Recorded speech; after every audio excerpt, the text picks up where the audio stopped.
La reforma impulsada por el presidente Andrés Manuel López Obrador, que busca transformar la estructura electoral, ha desatado un intenso debate en México, un país que ha considerado al organismo electoral como clave para poner fin al unipartidismo. El Senado aprobó ese llamado Plan B, que ya ha entrado en vigor y que modifica varias leyes secundarias y afecta las tareas del Instituto Nacional Electoral, como la organización de elecciones. Los cambios reducen presupuesto y también capacidad al INE y relaja las reglas para el despliegue de propaganda gubernamental. El oficialismo ve en la reforma la manera de ahorrar recursos. La oposición y organizaciones civiles denuncian que amenaza la democracia del país. Hablamos en nuestra entrevista de la semana sobre la reforma, sobre los cambios que trae consigo y las consecuencias. Lo hacemos con el doctor Pedro Salazar Ugarte, investigador y exdirector del Instituto de Investigaciones Jurídicas de la Universidad Nacional Autónoma de México, UNAM. Bienvenido, Pedro. Gracias, Ana. Es un gusto estar contigo, como siempre. ¿Cómo afecta esta reforma a la estructura de la autoridad electoral? Mira, yo creo que son 5 los temas más polémicos de la reforma. El primero, que compromete la autonomía de la autoridad electoral frente al gobierno. En México apostamos desde hace más de 3 décadas por tener autoridades electorales distantes, independientes y autónomas de los gobiernos, y en particular del gobierno nacional, y ese es un primer atributo que se ve comprometido con la reforma. El segundo tiene que ver, como bien señalas, con la estructura, porque hay un recorte muy importante de personal profesional. En México las elecciones las organiza en su parte, digamos, técnica, un servicio profesional electoral de funcionarias y funcionarios que tienen una larga carrera y una larga especialización, muchos de los cuales se quedarán probablemente sin trabajo por esta reforma. Eso compromete la tercera cuestión, la capacidad de la autoridad electoral, no solo de organizar elecciones, que tendremos una elección muy importante el próximo año, sino también de emitir las credenciales de elector, que en México son mucho más que un documento para votar. La credencial de elector en México es el documento de identidad de las y los ciudadanos, y en ese sentido es un documento muy importante para las personas que, por el recorte en la estructura del Instituto Nacional Electoral, podría verse comprometida también la credencialización. El tercer punto, que no es menor, Ana, desaparece un programa de resultados electorales preliminares que permite conocer los resultados de la elección la noche del mismo día de la jornada electoral. Es un programa preliminar, pero es muy preciso en sus resultados porque los datos emanan de las mismas actas de todas las casillas electorales y nos permiten irnos a dormir tranquilas y tranquilos porque sabemos ya cuál será el resultado que después se vendrá oficializando. Y ese programa de resultados electorales, sin mayor justificación, también desaparece. Y finalmente, y con esto concluyo, el quinto punto, se le quitan facultades a la autoridad electoral INE, Instituto Nacional Electoral, que es una autoridad administrativa, y también al Tribunal Electoral especializado en materia electoral. Y en ese sentido se debilita las capacidades de las autoridades, pues para controlar, arbitrar y eventualmente sancionar a partidos políticos y candidatas y candidatos. Pedro, son muchos puntos. Me quiero quedar con el primero y con el último. Brevemente, ¿por qué se ve recortada la autonomía del INE y por qué se ven recortadas las facultades del INE con esta reforma? Brevemente, si puedes. Te voy a poner un ejemplo muy concreto. La ley vigente hasta el día de ayer establece que un funcionario muy importante en la autoridad electoral se llama el secretario ejecutivo, que es el coordinador de todas las labores administrativas internas de la autoridad electoral, es nombrado y removido sola y exclusivamente por la propia autoridad electoral, por el Consejo General de la Autoridad Electoral. Bueno, con esta reforma se le cesa de manera fulminante de su encargo desde una decisión que proviene del legislativo por una iniciativa propuesta por el gobierno. Y este cese es claramente un atentado contra la autonomía institucional, porque es un funcionario clave que ahora vendrá impuesto desde fuera a la autoridad electoral. Y lo último que preguntas, el tema de las capacidades y facultades. Por ejemplo, al Tribunal Electoral se le reducen los supuestos en los que los ciudadanos podemos acudir a través de un juicio de protección de nuestros derechos político-electorales a pedir el amparo de la justicia. Son menos los supuestos, con los cuales podemos acceder al tribunal y son menos las capacidades que tiene el tribunal para eventualmente sancionar a partidos y a candidatos. Te refieres, Pedro, a la destitución de Edmundo Jacobo Molina, secretario ejecutivo del INE. He leído un poco acerca del tema. Uno de los temas que más me llama la atención y más comentados es el elevado sueldo y las prestaciones que recibe o que recibía. ¿Supone este cese entonces una de las consecuencias de esa reforma electoral? Mira, yo lo que creo, y lo digo con objetividad como debe ser, Ana, es que todo es relativo. Las remuneraciones de los funcionarios electorales no son mayores que las de los funcionarios del Banco de México, ni mayores que los del funcionario de la Comisión Nacional de los Derechos Humanos, y mucho menos de la Suprema Corte de Justicia, y tanto menos de funcionarios del Poder Ejecutivo también y del Poder Legislativo, sobre todo el Senado de la República. En ese sentido, el argumento de las remuneraciones como pretexto para la reforma es que en los hechos no se sostiene. De hecho, en los últimos años, la autoridad electoral ha venido acreditando que ha habido una disminución relativa de los ingresos, no solo del secretario ejecutivo, sino también de las y los integrantes del Consejo General.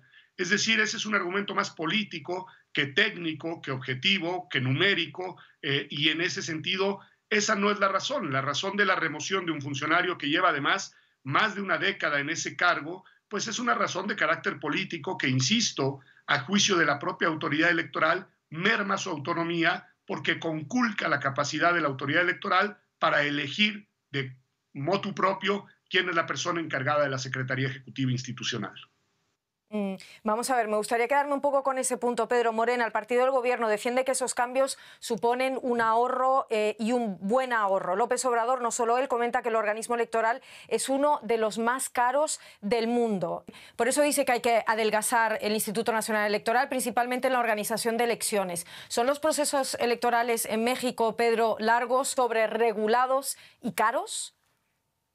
A ver, lo segundo sí, largos no, pues llevan los tiempos que lleva un proceso electoral en una elección, en este caso nacional, como será la de 2024, en un país tan grande, con tanta complejidad geográfica y poblacional como México, y sí son procesos electorales muy detallados y lo que tienes absoluta razón es que son muy sobreregulados, y esa sobreregulación ha tenido que ver con procesos de desconfianza en las elecciones históricamente hablando. Estamos hablando de hace ya varias décadas en las cuales no había confianza en los resultados electorales y precisamente para generar condiciones de confianza se fueron generando muchas normas, muchas reglas y en ese sentido sí es verdad, el entramado jurídico electoral en México es muy intrincado, es muy complejo y técnicamente confuso. Y eso, bueno, pues tiene sus bondades y sus defectos. Pero lo tercero no es verdad que sea la autoridad electoral, su estructura y su operación particularmente cara. Es un porcentaje muy bajo del Producto Interno Bruto. Lo que sí es muy costoso, y eso no se toca con la reforma, hay que decirlo, son las prerrogativas de recursos públicos que reciben los partidos políticos, empezando por el más grande de todos, que es precisamente el partido Morena, que es el que recibe más recursos públicos por parte de las autoridades electorales, no solo de la nacional, sino también de las estatales. Y ese rubro, que sí es un rubro que se ha vuelto sumamente costoso, no ha sido en ningún momento, digamos, recortado con esta reforma electoral, lo cual pues también ha sido parte de la polémica pública. Bueno, pero ¿no es cierto que cuando había otros partidos en el gobierno, también esos partidos recibían una financiación enorme? Todos la reciben. Todos los partidos públicos, políticos, en México reciben recursos públicos. Lo que sucede, Ana, es que reciben en manera proporcional al tamaño del partido y a los votos que han recibido. Y en ese sentido, el partido que hoy más recibe es Morena, no porque haya, digamos, apartado el pedazo más grande del pastel para sí mismo de manera unilateral, sino porque las reglas así lo contemplan. Quien está siendo la fuerza mayoritaria en México proporcionalmente recibe mayores recursos que sus competidores. Y en esta circunstancia, en esta coyuntura, en este momento, es precisamente el partido en el gobierno Morena. Vamos a ver, la oposición ha ejercido presión con grandes movilizaciones, las hemos visto, asegura que los cambios dañan el sistema democrático y que con ello el oficialismo quiere controlar las próximas elecciones. ¿Controlarlas cómo? Me pregunto, ¿afectan a las elecciones de dos estados clave en 2023 y las presidenciales del próximo año? Porque según la Suprema Corte de Justicia no es así. A ver, telegráficamente, lo interesante de las manifestaciones a las que hemos asistido y que hemos visto en las últimas semanas, bueno, en noviembre y ahora en febrero de este año, es que han sido masivas, han sido ciudadanas y no han sido promovidas por los partidos de oposición. Al contrario, los partidos de oposición han ido detrás de las manifestaciones ciudadanas. Es decir, esta organización colectiva que ha permitido y que ha convocado a miles y miles de personas a las calles, son organizaciones civiles y no partidistas las promotoras. El segundo dato, las elecciones de Coahuila y de Estado de México por el momento no se verán afectadas por las nuevas reglas, entre otras razones porque en efecto un ministro de la Suprema Corte ha otorgado una suspensión para que las reglas primeras aprobadas en diciembre, y supongo que también lo dirán lo mismo, me imagino, aunque todavía no lo hacen, de estas últimas aprobadas en febrero y entradas en vigor ahora en marzo, no tendrán efectos en estos dos procesos electorales de este año del 2023. Y lo que sí, Ana, sí se puede ver comprometido, y algunas voces lo han advertido con mucha preocupación, con datos y con números, es la capacidad operativa de la autoridad electoral para organizar el proceso electoral presidencial y nacional del año 2024, que hay que decirlo, serán las elecciones más grandes por el número de electores y por el número de cargos públicos en disputa de toda la historia de la democracia mexicana. Y por lo mismo, no contar con una autoridad electoral, digamos, en condiciones y con capacidad operativa para organizarlas de manera precisa, de manera ordenada, de manera puntual, de manera transparente, pues sí es una preocupación, y es una preocupación que muchas voces de personas demócratas en México han externado con consternación. Pedro, el politólogo Gabriel Guerra sostenía aquí en declaraciones a nuestro canal Deutsche Welle que el debate en torno a esta reforma ha llegado a los extremos, decía. Por un lado, un presidente que califica la reforma como una necesidad casi de política social, y por el otro una oposición con una postura de rechazo absoluto, algo exagerada, comentaba ese politólogo. ¿Cuál es tu lectura?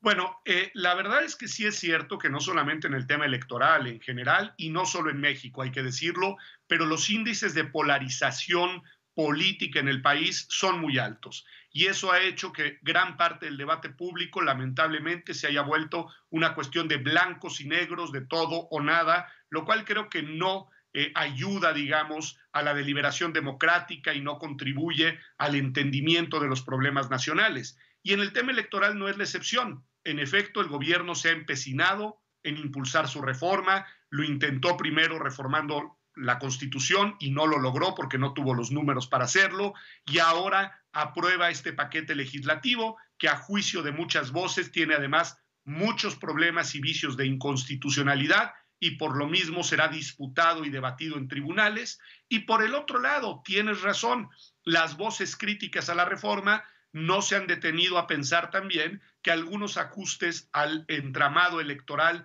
quizá podrían ser positivos. Insisto, por ejemplo, un recorte a las prerrogativas de los partidos políticos, probablemente una revisión al sistema de monitoreo de medios de comunicación, que es una tarea ingente que lleva a cabo la autoridad electoral y que probablemente no es necesaria, probablemente el adelgazamiento de algunos mecanismos y procedimientos organizativos, en fin. Creo que se pudo haber ponderado algunas modificaciones y ajustes de cara a la elección del 2024, pero como bien señalas, se ha vuelto una discusión de todo o nada, y en ese sentido se ha, digamos, convertido esto en una suerte de diálogo de sordos.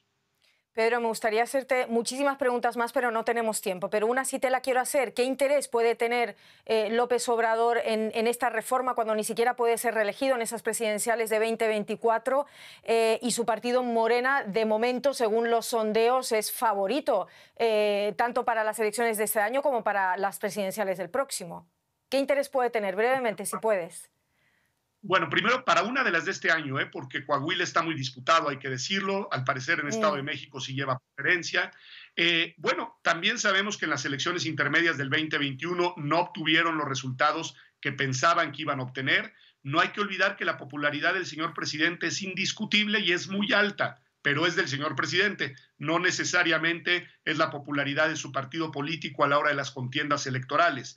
Y si bien es cierto que las encuestas dicen que en 2024 conservarían la presidencia de la República, no necesariamente conservarían la mayoría en los órganos legislativos y en todas las gubernaturas del país. Y yo creo que además la intención de controlar a la autoridad electoral no solamente es estar pensando en las próximas elecciones del año venidero, sino eventualmente una mirada más de mediano y largo plazo, habida cuenta de que aunque el presidente culminará su mandato, bien sabemos que lo que él y sus seguidores han venido poniendo sobre la mesa es un proyecto transeccional que ellos llaman Cuarta Transformación y que pues no les alcanzan, digamos, 6 años para llevarlo a cabo. Pedro Salazar Ugarte, muchísimas gracias, como siempre, por concedernos esta entrevista aquí en DW. Gracias. Al contrario, ha sido un gusto estar con ustedes. Muchas gracias por la invitación.